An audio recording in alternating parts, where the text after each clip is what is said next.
Let's learn how to divide the number 212 by 2 using the long division method.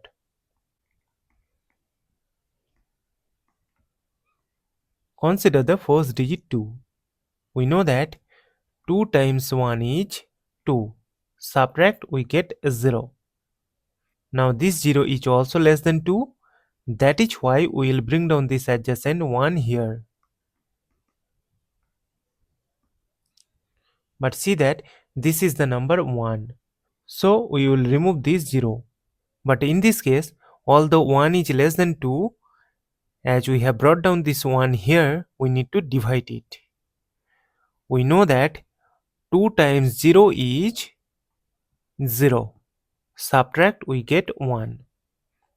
Now again 1 is less than 2, but we have numbers to bring down here.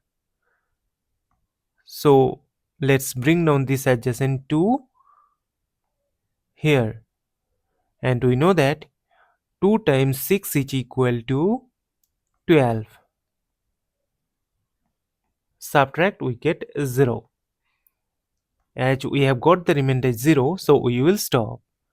Therefore, 212 divided by 2 is equal to 106.